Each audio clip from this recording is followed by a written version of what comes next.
Welcome back to another episode of Lionheart Radio. I'm your host, Rick Alexander, founder of Louis Supplement Company based in San Diego, California. And for this episode, actually, Memo and Claudia are still out in California, unfortunately living that much better life than I am right now.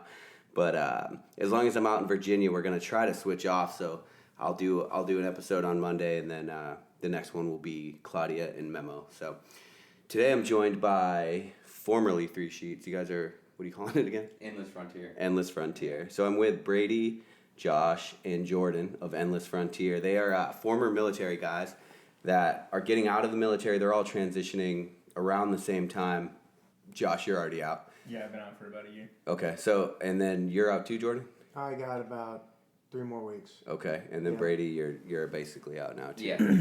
Basically been out for about a year. So these guys are, you guys can correct me if I'm wrong, I know a little bit of your backstory, but essentially you guys got off of a deployment and you pitched together and you bought a sailboat, and then you are going to use that sailboat to sail around the world. And can you guys clue us in a little bit of like what your mission is, like what you're trying to accomplish with Endless Frontier? Yeah, man. I mean, first, like you said, it started out with just us coming up with this, stupid idea. None of us had ever stepped foot on a sailboat before. So, we were just like, okay, well, let's buy one and then we'll figure it out. That's like the easiest way to start getting into things. But, then we started loading it down with gear, and I'd say every day it gets lower on the water line just because we fucking put scuba tanks and climbing gear and all kinds of shit on there. So it's been pretty funny. But are you guys living in it now? Like on and off of it. The winter's been pretty rough, so couch surfing at buddies' houses is like kind of a big deal. Brady's been staying on it more. I've been running around kind of raising money and. Okay. So you guys are in the part where you're getting ready to take off, right? When do you take off officially? It's gonna be November. So November is when you set sail. Okay. Mm-hmm. And then what you're raising money. You're gonna build a company out of this. That's me raising money, me going out and working and doing stuff like that, just kind of pooling money together. So we've got a safety net, and we got stuff to throw toward the boat, right? And then on the goal of this, around the world is less about circumnavigation and more about just going to see what's out there, going to expand our horizon, not necessarily. Just get a check in the box where, we've done this circumnavigation thing, which would be cool, but, it's more about just, I guess, us. Yeah, sure. So you're not raising venture capital then. You're just kind of getting your own bankrolls up and then getting ready to go. Yeah, and we each have 3 or 4 different odd jobs that we've been trying to tackle down, like on the weekends or at nights or whatever, like blue collar stuff. But yeah. It's been a lot of fun, man, just that experience of putting everything we have in this thing, So what is the actual mission of it? Is there no mission? Is it kind of... I mean, I guess the mission would be it's more of a personal one. Mm-hmm.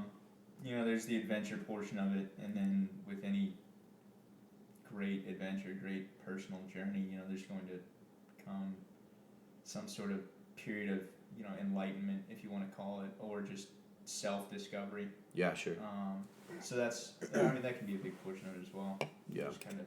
I think that a lot of us, we talked about it earlier about just having the boat and us 3 guys coming together and deciding that, hey, we want to do this. We all have different goals, personal goals, but the main goal is that we got this boat and we're going to go and experience the world. I mean, my draw and the desire to do it might be a little bit different from everybody else, but I think we all, in the end goal, have the same desire to go and explore the world on our own time instead of having the military and going around like that. You get to do and go and experience 20 different countries when you're in the military, but sometimes it's stopping off at a gas station for 5 minutes and then moving on, versus really going and indulging yourself in the culture, meeting the people, finding out their problems, and kind of like being a part of something different than just the American society. Right. Seeing other cultures and how they work and what ideas fall from or whatever they do. Sure. So. Is that what you care most about, like experiencing the culture aspect, or? Yeah, that was a big thing of mine, because I don't plan on just not going around and traveling, but also if I run out of money, getting a job wherever I'm at. Yeah. And bartending, working in a construction site, and actually trying to pick up the language if I can. I think that's just going to come with learning and hanging out with them Absolutely. and being a part of whatever culture we get introduced to. Yeah. So it'll be a lot of learning on that part. I mean, anybody who's ever really traveled, it's like another sense of awareness that unfolds when you get to go at other places and talk to other people and get other people's point of views. You're not just getting like a media source of what's going on, but straight from the source. Right. Which is cool. It's cool too because I know for myself, like I've been to 57 different countries in the military, and I mean I could tell you about 4 of those countries probably. Yeah. Really, Yeah. right? Like you're protected by the military, like the bubble that is the military. So you're like not out in the culture, and then I think the other part where you guys will get where you'll find like the enlightenment, like you were kind of talking about, Josh, is like, dude, you're gonna you're on limited budget, you're trying to make a business kind of work, kind of figure out what that looks like. Like you are for sure gonna run into some like hard, shitty times. Yeah. You know what I mean? It's where we have to like pick up those random ass odd jobs that we wouldn't be Yeah. like comfortable with, like bartending somewhere, working on somebody's farm. But that's all part of the experience. And like the sailboat really, I don't know, grabbed me because it was like, it's slower, but it's also cheaper. Like it's fucking cheap. And we got our whole fucking house like anchored off somewhere. We're not paying anything, so. Yeah. Do you guys buy that thing cash? Yeah. You own it outright? Nice. Yeah. So that's a big one in my book, being completely free. The sailboat is completely free. Everything you own, everything you want can go right in here. You can outfit yourself for whatever kind of adventure that you have, but you can't go anywhere if you're not, I guess, freed from every other obligation. You can't have any debts, you can't have any plans. You just like, you scratch everything, cover everything, and then you just go, and you're allowed to do whatever you want. Right. Yeah. Do you guys get some crazy reactions from people? Like, what do people, like family members? Yeah, I mean, really just from, like, I don't know, what I've gotten most is, like, people around the dock. They're just, like, they're just so into, like, the sailing lifestyle and all these, like, crazy nautical terms and shit. And it's, like, not that we're diving into, like, necessarily, like, diving into this, like, sailing thing, but it's just, like, raise the halyard, man the helm, like, all this shit, dude. Like, our mentor's helping us out with that. But, Yeah, because you guys didn't even know how to sail when you bought the yeah, boat. we didn't know how to sail at all. No, And so nothing. that's Yeah, what. first time I was on a sailboat was after we had bought it. After, Yeah. Dude, that's the best way to figure some shit out. Yeah, though. dude. Josh, we all dumped thousands of dollars into this Yeah. thing, and I hadn't even set foot on it. Yeah. I hadn't even seen it other than like. What did you guys buy it for? 53? yeah, 53, yeah. 53,000? That was the funny Yes, part dude. too. Is like About a $53,000 boat without knowing how to use it. Yeah, it's so funny. they texted me. They're like, "Hey, we found a boat." I'm like, "I trust you." Yeah, I remember that phone Really? call too. I was like, Josh, we found it. You're like, well, I trust you guys. I was like, okay, cool. So we got to make sure it's not too shitty here because Josh is trusting us. We got it and set it up, and there was a couple quirks with it with any boat, but it wasn't anything too major. We really inspected it. We took it out like once. Okay. So it was really Dude. And then like the day like we're buying it, like checking it out or whatever, Jordan like jumps in the water with a mask, like he knows what he's doing. He has no idea what he's looking for under the boat. You know what I mean? I He's came just, out of the water. I was feeling like, the it's bottom. clean. Let's get it. Just gonna. Dude, I bet that fucking boat owner, was it a salesman or just somebody who bought it off an owner? He Yeah. bought it off an owner. Yeah, it was a Okay. previous owner who sold it. Yeah, dude, I bet he saw you coming from 1,000 miles Oh, away. yeah, dude. He saw the fire in our eyes, the dream. Yeah. Yeah, this will suit that Yeah. shirt. See, I remember it. He was like, this up $5,000. yeah. Yeah. He was like, He man, didn't tell us about the electrical nightmare and Oh, some of yeah. the fucking rust and fiberglass. You falling didn't out. have Yeah. to. It seems Yeah. like. Yeah. He was an electrician, so he did his own custom work with that. So we had to kind of trace those lines and fix it up. But Yeah. it's we're growing. Like that's the coolest thing about this adversity that we're falling into is growth comes out of it. Oh, for sure. I've sure. never really got that experience before. Then you join the military, you get it, and now getting out of the military, you kind of same thing. That's when the most growth's happening. It's getting pushed out of our comfort zone and adapting to it. Yeah. So Yeah, we've for really sure. enjoyed that. Yeah, I don't have, obviously, I don't have a lot to compare it to, but just when I think about it, when I talk to people, like, I was talking to you before the show, and I do, like, a lot of these ultra marathons, and people ask me, like, you can't describe to people why you do them other than, yeah, there's growth in that discomfort, Yeah. And I think so many fucking people, like, especially in America, especially today, when there's an app for everything, it's like, something we talk about is like you can order groceries on an app.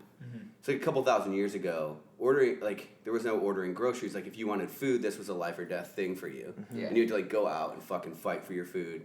right? And so that was like discomfort, and that's like how we ate. And now something that used to be life or death is just touch your button and it'll be here. Yeah, I mean, people want push button easy, and so when you tell them I'm intentionally choosing hard, like the exact opposite of what you've built your life on, right? Like, they can't wrap their minds around. Right.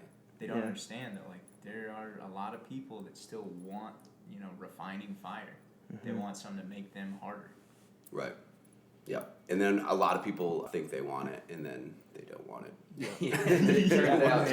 Once it starts to get hard, Bad idea. I mean, that's what I think when I'm like 60 miles into a race. I'm like, fuck, do I do this for every time? Dude, I hate this. We've had a couple of those, man. I remember it was like about a month ago. I was looking at Brady. There's something that broke off on the boat. It was just a light. I was screwing it in, and it just popped off.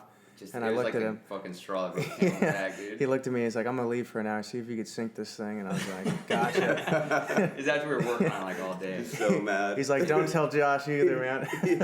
Dude, but it's funny because we've said like over and over, like our fucking projects are outlasting our beer like by double. Like most of the time we'll start off with like 6-pack or whatever. Be we'll just fucking drink some beers, hang out on the boat, and fix it up a little bit.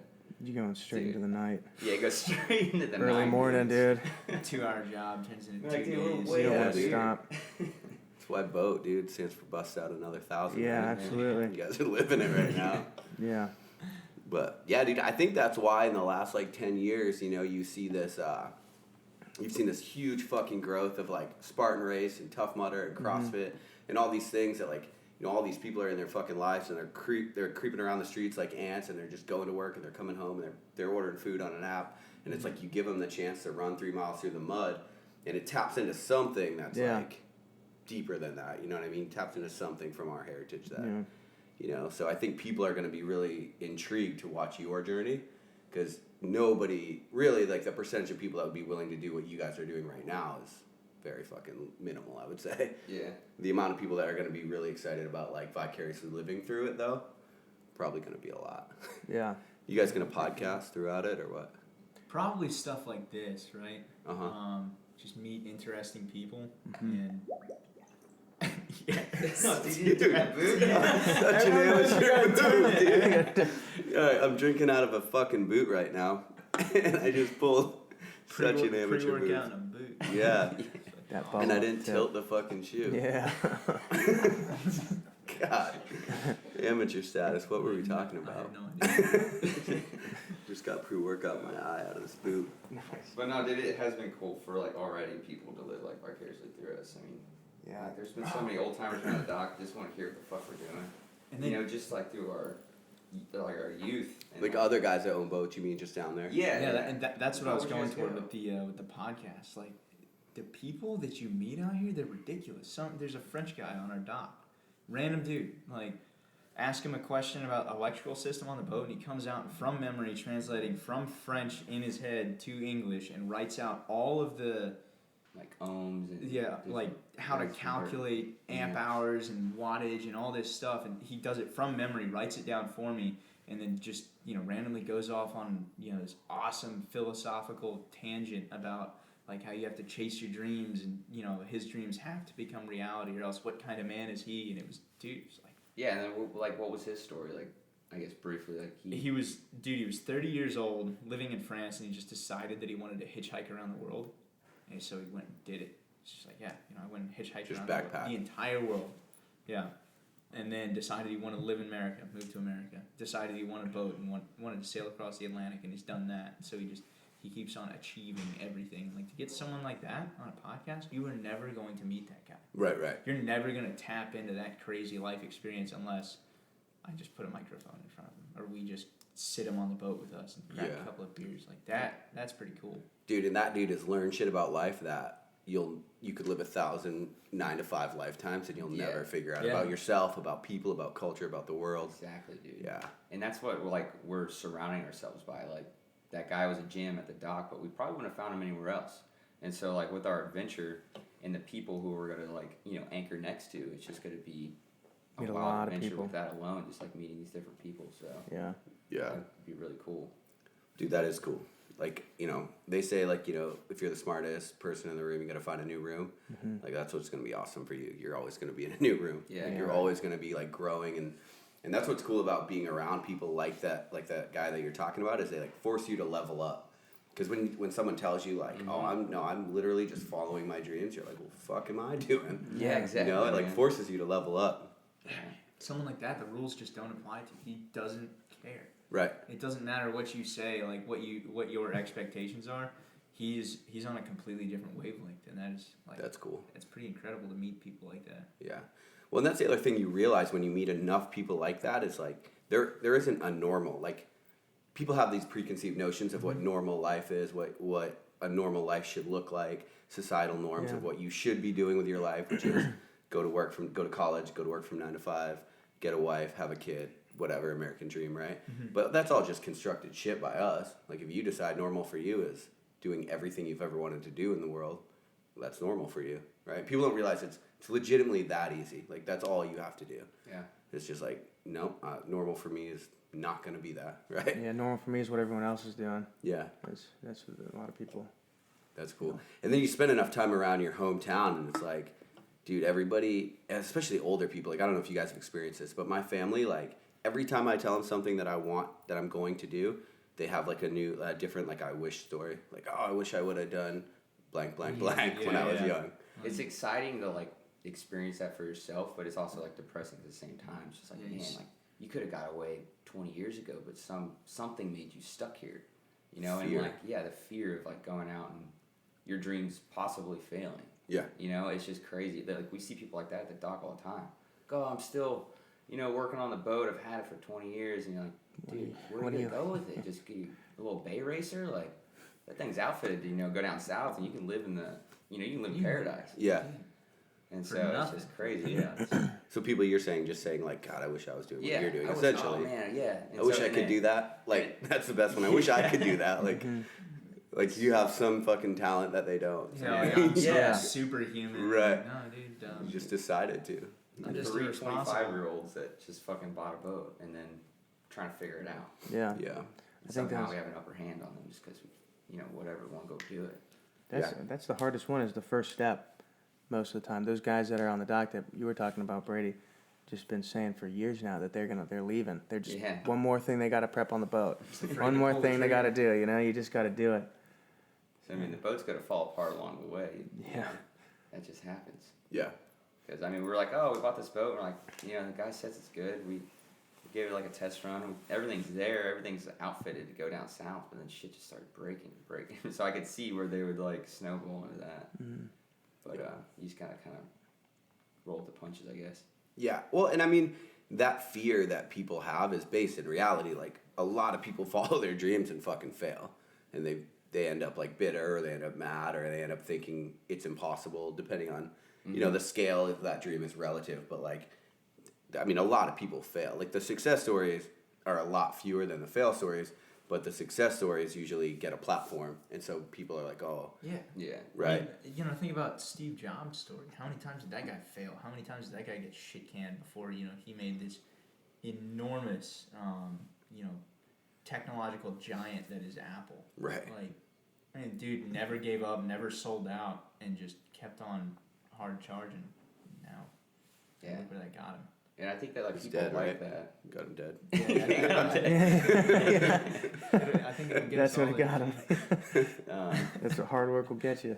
I think that what we found like through the military and stuff like that is like we all kind of relate on this different relevance scale. Like stuff doesn't bother us as much just because we know what failure looks like, we know what hard work looks like, and then also how to like actually enjoy life and like be grateful for it. So it's a different scale when like people throw a problem at us. We're like, oh, that's irrelevant to what is really happening right now, or what you could bring of that. So it's just that part's interesting. Yeah, it seems like everyone makes it out to be just impossible. Right. Everyone, like, I mean, you're new stepping into sailing, and they're painting this picture like it's it's gonna be the hardest thing you've ever done, and hey, we're gonna go out today and it's gonna be really choppy, and it's gonna be rough. So just prepare yourself. So we get out there, and it's just kind of like, yeah, I mean, I guess this is a little rough, but yeah, right.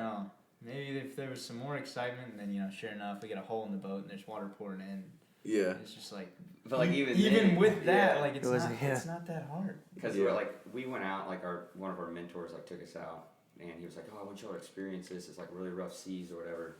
You know, and we get out there. I can't really remember what the swells were like. It was Like like the wind was 5, fucking 3, nuts. 4 something feet. like that. Yeah. Yeah. Didn't even. But you know, and like we're out there, and we're like, okay, this really isn't that bad. And like, you know, this buddy was helping him out, and he was puking his guts out, and we're all just kind of looking around like, I guess with this is this it. Like, is this how fucking gnarly it gets out there? And then, Yeah. you know, then we started taking on water, and then because Josh and I had removed the shitter, and so we didn't like properly like close this valve in the front, so water's just like shooting through the bow. Yeah. And then so we had like a little hand pump and a bucket, and so we were just like hand pumping water out. You know, and our mentor's kind of freaking out, and we're just like, this is really not that big of a deal for us. It just seemed like so like wow, Yeah. whatever. Yeah. Just work through it. Dude, that's actually what made me hate sailing. Is I remember I went, dude, and this guy's like running around, sprinting, dude, like jiving hose. I don't know what you do on a sailboat. Like, he's got all these terms, dude. Jiving hose. Yeah, dude. He's got all these terms, and he's like ripping through stuff, like pulling rope. He's like, grab that fucking thing, and I'm like pulling it. And then he's like, all right, we're doing it, dude. And I'm just looking, we're going like 6 miles an hour. And the same rod is just like off of my bow, and it just won't fucking stop. I'm like, this isn't that cool. It's fucking hilarious. Dude, but that's another good thing about, like, you know, all hard times, pain, discomfort, whatever is all relative to whatever your world experience is. Yeah. You know, and you guys have the distinct advantage of the fact that you were in the military, you were in during a turbulent time to be in the military. So there's like a lot of adversity built into that job anyway. Mm-hmm. So now, you know, again, the best thing, like for me, like running is the best thing I can think about, but to compare it in my life. But since I run a lot of these ultra marathons, it's not really hard for me to sign up for a marathon and run it the next day, just because relative pain, that's not even near, right? And so that's a good thing. It's like you constantly level up, and you'll get a lot of people that are like, how can you do that? Like, how can you guys sell all your shit, buy a $50,000 boat, sail around the world with no other objective than to just grow, right? And to just explore. For people, that's like that's crazy to them, but really relative, like as far as hard times that you've been through, it's kind of probably in the middle, I'd have to imagine, right? I mean, Yeah, I mean, I think logistically it's probably harder than anything any of us have ever done. Uh-huh. But other than that, like, oh. Yeah. And learning things on the fly, man, it's really not that hard. Especially when you practice a few times, dude. We, you know, like with sailing and like a few of the moves and terminology and all that, dude, we got it down. Like, it's just really, I mean, like I might be, you know, underplaying it a little bit, so be it. I mean, but it's just funny to see how fast we've been able to learn, and like some of our mentors have been impressed with how fast we are to learn, and I think that's just that relevant scale thing I was telling you about. Like, okay, Right. we got this, Right. Yeah, and confidence. So, And you guys have an Instagram, right? What is your Instagram? Endless underscore frontier. frontier. Endless_frontier. Okay. So on there, I was looking at your Instagram the other day, and you guys have a ton of like adventure type shit you're gonna pack on the boat, right? Mm-hmm. What kind of stuff are you guys gonna do as you travel, other than explore culture? And, Right. Yeah. Yeah. So I mean, like, just to start off, we have a shit ton of like scuba diving gear on there, and then mixed in with like some spearfishing and stuff like that. So Yep. hopefully we get to the point where we can start taking people out on dives. You know what I mean? If we need like a little extra cash or whatever. But really, right now it's just for us to kind of like explore a little bit while we're out there. Yep. I mean, looking at, you know, surfboards and, you know, the scuba and spearfishing stuff, and then inland there's anything and everything you can possibly think of, like from soccer cleats to ice climbing gear. That you guys have. Yeah, I mean, Oh, we've nice. got Yeah. ice climbing gear, you got screws and ropes and axes and, you know, all that stuff that you need. You know, That stuff, ski yeah. gear, rock climbing gear, you know, all the cams and quick draws and runners and all that stuff that you could possibly want to climb, you know, big walls. Yeah. So we've got it all. Yeah. And then And Jordan. then I've recently gotten to base jumping, so that'll be something else. I'm just looking now at what things I can plan to jump off of, you know, and live from the experience. I'm be clear, base jumping. You know, you throw the parachute and you live on those experiences. So it's pretty cool. Yeah, I know what base jumping is. I'm just surprised at the nonchalance with which you brought it up. You know what I mean? Yeah. Like, Yeah, so I mean, recently I've been jumping off bridges and trying to throw a parachute out before I fucking hit the ground. Before I So that's been cool. Go monotone. Yeah, it reminded me of when I actually told my mom, first, hey, I'm joining the military for the first time, the look on her face. God bless her, she's a saint. Yeah. And the next thing was, hey, I'm gonna go and I'm buying a sailboat with two of my buddies, and I actually have never met one of them, but I know the other guy, and we're gonna go and just experience life. Yeah. She's like, okay, man, I'm giving you that same face as when you told me you're gonna join the military. And then 2 weeks later, I told her that I, got into base jumping, and then she was devastated. But she'll get through it. Yeah, it'll be okay. devastated. I think the thing is, lots of love pushed her way, and it's gonna be good. Oh, Yeah. mother. I mean, from the time you leave the base, right? Yeah. How long are you in free fall? Are you? Oh man, before you not can throw long the at chute? all. So I recently just went to a course. It was over in Idaho. Yep. And it was 480-foot bridge. Yep. So the free fall time was about 2 to 3 seconds, and Okay. then you would you'd be under canopy for maybe like 4 or 5 seconds, and then some of the guys who are a little bit more experienced, man, they'd be opening up with 1 second of canopy time. So as you get better, Yeah. base jumping is I guess when you get used to it, they joke around and say, oh yeah, base jumping is boring, so you gotta mix it up a little bit. And now guys, they do gainers and they'll do other shit like that, and I'm just trying to work on my opening skills and not dying. Right. And these other guys are like, man, I'm gonna do 2 gainers and a flip, and then I'm Yeah, gonna you throw see this, and People skiing off cliffs. And Yeah, base yeah, jumping. yeah. I'm Stacking on each other, dude. I'm like very in free basic. fall. I'm a That's basic. insane. Yeah. I'm a basic bitch in the base jumping community right now. Yeah. But I'll get there. Yeah. So that's what's pretty cool about That it. is fucking cool. Yeah. Didn't you? I think you were telling me like you actually didn't have enough jumps. Oh no, I didn't. So man, I Well, hope. so can you explain that though for Yeah. people that aren't? You bastard. Yeah. So the prerequisite to go to the base jumping school was you needed 200 base jumps. Base jumps? But no, I mean, sorry, Free fall jumps. So yeah. out of an airplane. Yeah, out of an airplane. You have to work on your canopy skills. You got to know what you're doing. And I only had around 50. So I went to the course. I was like, I did 200. I emailed the guy who was like, great, man, come on down. I show up, and I don't really know how to pack this thing either. Yeah. So I'm like, shit, I got to worry on that now. And I'm trying to have him show me how to do it. And he's like, you with all these questions, it seems like you and you told me you've had 200 jumps before. You just stopped jumping free fall for a while. And I looked at him and I was just, I was like, yeah, basically, I took a break and now I'm getting back into it. The guy's trying to be nice, and he's like, you Yeah. don't seem to know anything about Yeah, that sport that you're doing. Yeah. Then 12 base jumps later, he was like, yeah, man, you did really good, but you should come back here, and once you pay for the course, it's free for you to come back and jump, and I can train you up some more. But you might die if you go out by yourself. Your pack job is really, really shitty, man. Really? You needed extra time on it, and he was really nice about it. Yeah, yeah. He didn't offend me too bad. We laughed about it, had a beer. Yeah. And so I'm gonna make my way back there. But it's such a nightmare going on that bridge, and because at first he would pack them, because the first day the instructors pack them. The second day you do all the pack jobs. Okay. And my pack job skill is Man, second day, subpar. yeah.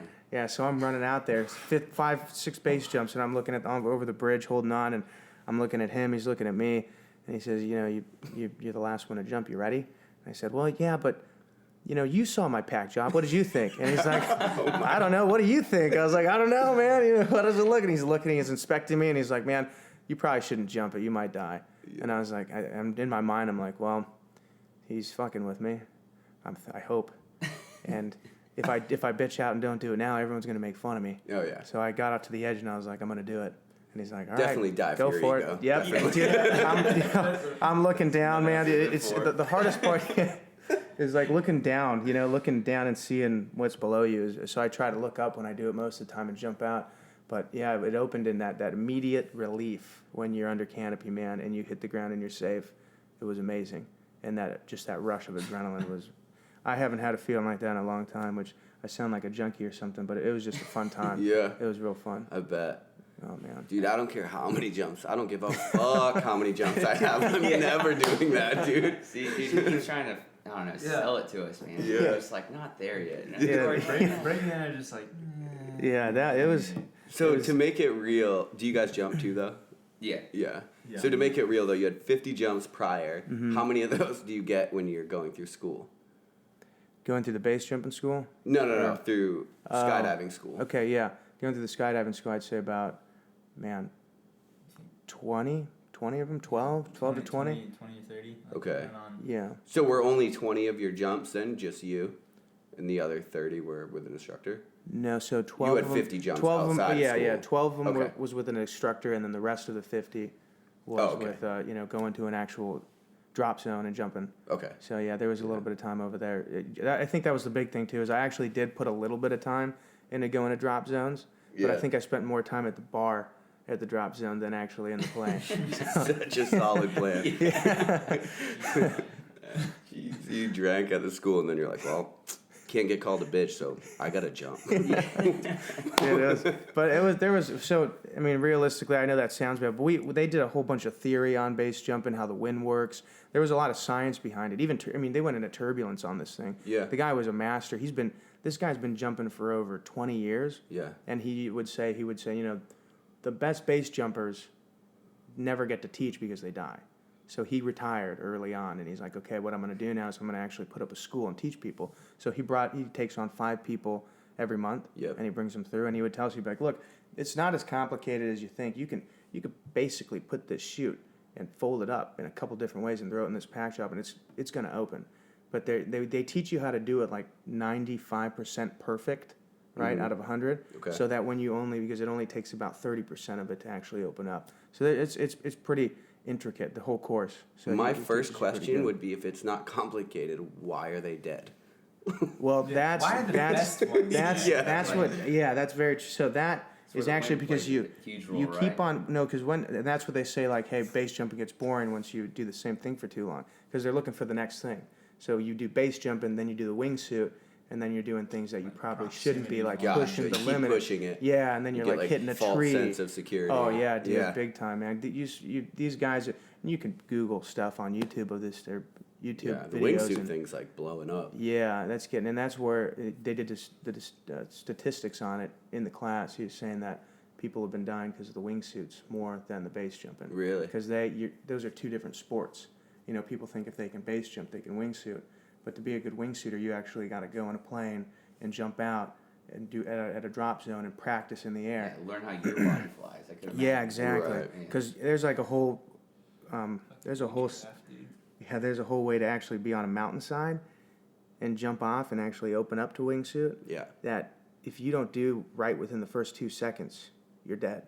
You're just Right. falling. Because there's a certain. It's like a bird flying if the wing goes out, and you can't really open back up. Sure. So these guys gotta there's a lot of practice that goes into it. I mean, he Yeah. told us, he was like, if any of you guys want a wingsuit in here, you need to be jumping. You have to have at least 1,500 base jumps. So I'm not gonna lie about that. Oh. I'm not gonna do 100 base jumps and come back in and be like, hey, sweet Yeah. man, I'm good. Bring me Yeah. up. That's Yeah. gonna take some time. So I will definitely. That's where the safety comes in. And doing that actual course, it makes you realize how unsafe it really is, because it's so easy anybody could really jump off and throw a parachute. Yeah. But it's so easy to do, but it's so easy to fuck it up too. Right. So it's pretty. I mean, like, you've been in the wind tunnel or Yeah. practice with that. Like, you Yeah. flex your muscle wrong, and it's like it throws you off a little bit. Yeah. But Yeah. with a bridge, like, you have very limited time to correct. That's what it would seem Yeah. like. Oh yeah, and he made a really good point to show us some videos of, base jumping gone wrong before we actually started base jumping. So it was like, he's like, if you guys don't want to do it, there's the door. Don't feel bad about it. Yeah. And I'm like, Jeez. fuck, dude, I'm sitting there just thinking, pondering, man, I hope I got to do wondering and such, man. I'm like, Yeah. let me redo my pack job. I spent that whole night packing pretty much, so I could get better at it. But again, through adversity, we succeeded. Didn't fail. Yeah. Could have been a costly failure. For sure. Yeah. It'd have been 2 sheets. 3 sheets would no longer be. You guys a forced rebrand. Yeah. Dude, it's always amazed me, the nonchalant behavior of people that are like used to being in the air. Like me personally, like my thing is, like, even in a plane, I took pilot license lessons for a while. And it's like, dude, you are too high to be fucking around. Like, Yeah. You know what I mean? And I'm like, I remember gripping this steering wheel on my very first flight, and I'm like sweating, and I'm talking to the co-pilot, and he's like, and I'm like, dude, have you ever bought a plane? I don't remember what we were talking about. And he's like, I did. I had 2. I built one, crashed them both though, so I don't think I'm gonna do that again. I'm just like looking at him like, you fucking crashed an airplane, man. How are you This alive? isn't like, you're not in a parking lot. Like, God. Jeez. So is there any, as you guys set sail, is there anything that you definitely want to do? Like, does that make sense? Like around the world, are there like things like, oh, I got to climb whatever mountain, or like, I don't know, if there's like the highest bungee jump in New Zealand, that's something I want to do. Like, do you guys have any of those kind of like bucket list things that you're trying to knock out while you're going, or? Yeah, a few along the way, I'd say, but I mean, nothing really too concrete. We keep it kind of open, but I mean, because there's, you can climb everywhere, but like, you know, we toss the canoeing down the Amazon, like, you know, around, and then we had like this crazy idea of possibly going, you know, to Mongolia and seeing how far we can horseback ride through it. So Kind of park the boat in Mumbai, Yep. get it taken out of the water. Mumbai is northwestern India on the coast. Park it there, get it taken out of the water, buy a couple of dirt bikes and ride through the Himalayas, through China up to Mongolia. Yeah. And then ride horses the breadth of Mongolia, or the width of Mongolia. Right. hopefully sell the dirt bikes for like a couple horses each. You Yeah, know? just trade them. Yeah. Get some remounts. And, You look like you need a good bike Dude, there. that would be fucking sick. That'd be nuts, right? Is the dirt bike to horse ratio like that? I really don't know. I haven't checked the market recently. Right. Yeah. We gotta check the Mongolian That market. might. That's crazy. So you guys you're leaving from Virginia Beach, right? Mhm. Okay. Do you know what direction you're going first? South. Yeah. Okay. Yeah. Straight south. Because you guys are leaving in November, right? So that's gonna be cold. Yeah. Yeah. For a it'll be while. little colder. It's and I mean, really, we're just dodging the hurricanes, right? I mean, we could leave now, but there's still stuff to be done on the boat, and Prep. yeah, and I mean, really just decompressing from the military as these guys are getting out, and then by that time it'll be hurricane season. Hurricanes and boats don't really mix, so Yeah. at that point, just go down to the islands, intercoastal all the way down to Florida. Yep. Round Florida, and then cut our teeth in the islands, play around where you're in relative safety. Okay. Like the Virgin Islands? Like down there? I mean, Or all like of Bahamas? the Or where are whole you Caribbean, thinking? Like Okay. any island you can think of, all. Okay. And Yeah. then down to South America, probably. Mm-hmm. And then what? You're gonna go west after So- that? I mean, at that point, we've got options. I Yeah. mean, we can go east. You can cross the Atlantic. You can go through the canal and cross the Pacific through the canal and go up to Alaska. The Panama Canal. Right. Yep. Or, we could head south. We could sail around South America. You could either round Cape Horn or go, straight to Magellan, and then spend 6 months to a year in South America, and then come up on the other side and have the same options again. So you guys really don't have a time frame in Yeah. mind. Like you are No, just not at all. 100% open. We did it first, and then Josh brought up a good point about, why make a timeline? Right. Just go with the flow and see what happens. Yep. And that sounded a lot more appealing to me because I'm thinking, man, if I got 2 years and I can only do 4 months here, 2 months here, I'm gonna go here for a month, and Yeah. it doesn't sound as great. Yeah, that's So. true. Are you guys? Well, hopefully you don't get to like Josh falls in love with a chick in Bangladesh. Pays a dowry. We'll have to time up and Then take you it guys with have to us. leave. Yeah. So, but man, once you get down to the islands, like there's gonna come a point where you're gonna have to leave land, right? Yeah. Because like it'll be relatively safe other than hurricanes and stuff going south. Right. As far as sailing goes. So the thing about sailing today is it's a lot more safe than people would make it out to be. I mean, and you're not going to have a hurricane that you're not going to know about, 5 days in advance. So when we're going out, Are you sure about that? That's like a thing. Yeah. Okay. Well, yeah, I'm just Yeah. asking. Do a Yeah. good weather study. Weather forecasting. Yeah. And you've got all the technology. People on don't on like the boat. perfect storm doesn't happen still. People just it could find happen. yourself fucked. Yeah, You know what I mean? Yeah, there's always there's Okay. always that opportunity. Okay. However, technology's come to the point, communications technology specifically, has come to the point where, you can see this stuff coming. Right. And if you see this stuff coming and you go out, it's your own fault. But if you're responsible and you prepare for this, then there's almost always a way out. Right. Like one of the guys was telling us that when they do a crossing of a major ocean, like from let's say Africa over to Virginia, they would pay guys in North Carolina to give them phone calls once a day to give them weather updates. So there's stuff out there that we're learning about. Okay. And before we do anything major, consulting somebody who actually knows is actually pretty good too. We got to join a nonprofit organization. It was called Patriot Sail, and they take vets, military guys out in the water and train them up a little bit. That's where we got most of our mentors. Okay. And they were like, man, if you guys have any questions, ask. And so a lot of guys in that sailing community who've been like sailors for about, 20 plus years, 15 plus years. Yeah, there's definitely a lot of knowledge there. And you have a mentor in place right now? Oh, yeah. His name's Guy. We call him Uncle Guy. We pretty much just pay him in booze and good times, I guess. Yeah, pretty much, yeah. And he's just like interested in helping you guys out. Yeah, just man. to help I you mean, out. that's all. He just loves the adventure, man. That's fucking pretty cool. So he'll just show up on a weekend. He's like, hey man, you guys want to go to Yorktown? And we'll just take it north a little bit and spend the weekend. It's pretty cool. So Yeah. Right. yeah, there's a lot of experience in that guy, and I don't know. It's been nice that he's just been helping us out for nothing. Yeah. Yeah, for sure. He's not the only one. I mean, the marina is just full of people. He'll be walking down and, hey, I'm going sailing. You want to go? Mm-hmm. And someone who's been sailing for 50 years will just pull you onto their boat and, show you the ropes, Yeah. teach you how. Yeah. I mean, it would be an incredibly easy thing to get into because the wealth of knowledge and the people who are willing to teach are incredible. Yeah. They're all there. Yeah. And so have you guys figured out exactly how you're going to, or have you thought about ways that you're going to monetize the whole thing? As far as like make money by doing it, so maybe you don't have to get a job at every place, you know what I mean?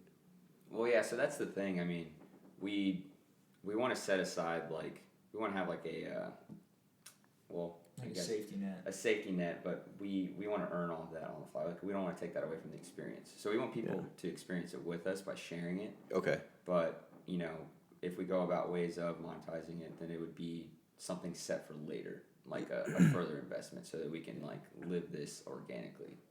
Okay. So if we fall into engine trouble or the mast goes down, we have to stop, pull off. You have to work for a few months to raise enough money to figure out how to build a new one or whatever. So Right. yeah, we never want to get to the point where it's just the engine's fucked up. Let's just buy a new one because we can. Yeah. So Yeah, everything's so- you want it to happen organically. Yeah. Yeah. You want that full experience. Yeah, to show people that, anybody can do it. you Right. know? Because the main thing is before we thought about sharing this, it was just us. Mm-hmm. We're let's just go do it and kind of find ourselves and take a little bit more time with things. So I want to keep that true. That'll be cool too, because I think a lot of times people, they do something cool, they get some kind of success or whatever, and then they downplay the hard times. Yeah. You know what I mean? I don't know if you've ever exactly. noticed that. People are like, it wasn't that bad. It's it's like a tattoo. People are always like, it didn't really hurt. I'm like, you fucking had a tattoo, man? Yeah. I think you're forgetting. Yeah. It's a needle cramming into your skin. It fucking hurts. You know what I mean? So, people, when you're going through these things, people are going to get to experience, no shit, real time. They're going to see, not the social media version of everyone's got a profile picture. Yeah. And it's Yeah, never with their it's- actual life. No, a photo is 1/10,000th of a second, and it can tell whatever story you want. Yeah. I'm not actually this happy. Yeah. Right. I've been digging holes for 3 months to put a new motor in the boat. Yeah. Yeah. It sucks. Yeah. And that'll be cool. Leave. And then when you do something, then when you're, doing something really cool, whatever, trading a motorcycle for a fucking horse and cruising around the Himalayas, people get to see that too. Yeah. Which would be cool. And it'll be cool if you guys have some kind of, video, Snapchat or, so it's not just that one picture, or that one moment. It's people can real time Yeah, for sure. see. So what kind of social media do you have at the moment? Instagram is probably the biggest one. We're working on, pulling Facebook into it as well, and eventually, get a couple of podcasts running. Okay. Or a podcast running. But at this point, it's just, collecting media until we figure out exactly how we're going to run this. And so we'll collect video and photo and then populate whatever presence we decide that we need. And that'll develop over the next, 6 months or so. Okay. So you're kind of building that following right now. Yeah, so we're we'll figure it out within the 6 months. Till November, and we'll be bouncing around the states and stuff like that, finding new things, different avenues of approach, meeting new people, some mentors. So that'll help us out in its own. So let me ask you this: if people are cruising around social media and they find Endless Frontier or whatever, if they find you, if they hear your podcast, if they see your Instagram, if they listen to this podcast, what do you want them to take away from this whole thing? What do you want the message to be? What do you want, you know what I mean? Like, what do you want them to feel when they fucking see Endless Frontier? Well, for me personally, it's just like, well, keeping it organic, right? It goes back to that. It's like, hey, this is possible. You know, this is, you know, 3 dudes who got together and, you know, we saved up enough money, just enough money for me, but like to put it all down on a boat and just say, you know, fuck it, let's just do it the way we want. Mm-hmm. You know, so all that is possible, and like all the troubles and shit that we run into, everything is possible if you have like, you know, a couple good friends, you know, to like get you through it. So that's what it is for me. I mean, we all kind of have our own little opinions on it. For me, it just, you know, do everything you possibly can to be completely free. Like, work as hard as you can to pay all of your debts, so you are obligated to do nothing, so that when the time comes and when the adventure calls, you are allowed to drop everything and go. Mm-hmm. Yeah. I'd say pursue your passions. You know, whatever you're passionate about, go after it. Mm-hmm. You'd be more happy for it too. You know, a lot of the times you see these 9-to-5s, guys walking around and they just complain about their job. I want something that I can come home from and I'm happy. Sure. You know, this right now is it. Yep. The military was that for a while, and you know, nothing's permanent. Everything's temporary, and the next thing now is this. So Yeah. Nice. Yeah, That's and cool. I think we all kind of relate on that, you know, rocking chair test of like being 85 years old, sitting in the rocking chair and being okay with everything you did. You yeah, know, Mm-hmm. absolutely. and not having any regret, because, you know, when you get to that age, it seems like when people retire usually, right around like 60, then they don't really have much left in them to go do like adventurous things. Yeah. And Have your so, whole life to work. we don't want to regret having that in the future, I guess. Yeah. That's cool. Yeah, you don't want to end up one of those I wish people. Yeah, You know exactly, that you're man. talking Yeah. to. We run into too many of them, man. Right. And it's almost sad, like it just Yeah, dude, hearing it's, their Yeah. story. Mm-hmm. So It's funny too. My grandmother she's a sweet old Italian lady. Still makes the spaghetti from scratch with the sauce, and she looks at me and says, "Your generation is gonna be so boring because you play video games all the time." And that was when I was younger, and now she sees me and she's like, "Maybe you should play a little bit more video games. Stay around the house a little bit." you made me this way. Yeah, you grandma, planted you scarred me. Yeah. Dude, that's the thing though, man. Your grandparents don't want to hear stories about your fucking couch. Yeah, You know what I mean? that's right. No. Yeah. Well, cool. Is there anything else you guys want to talk about or put out there, promote, or if people are hearing this, how can they support? I guess. I mean, yeah, just if you want, like, check us out on Instagram. We have right now we're fixing up the boat, so you'll see a few videos of us just, I don't know, fucking a lot of elbow grease, I guess. Yeah. But yeah, we have an adventure coming up right now. Actually, we head out on Monday, and then we will be crossing over the border into Mexico on the 9th or 10th, and we're just going to be horseback riding and going on a hunt for 10 days. So down in the desert. A hunt? Yeah, hunt. So Oh, there's nice. like some big mule deer down there, and so a couple of my buddies from Texas are going to be guiding us on that. So it'll be pretty cool. Very cool. Yeah. So we're going to find a way to capture that, and then, you know, keep posting on Instagram. People can live it up. Yeah, check us out and send us a message. Yeah. What are you guys hunting with? My buddies have a few different rifles, but and they're actually really into bow hunting, but just like a 308. So. Okay, just a rifle. Mm-hmm. Nice. Cool. Thanks for being on, guys. I appreciate it. I'm excited to see how this whole thing unfolds.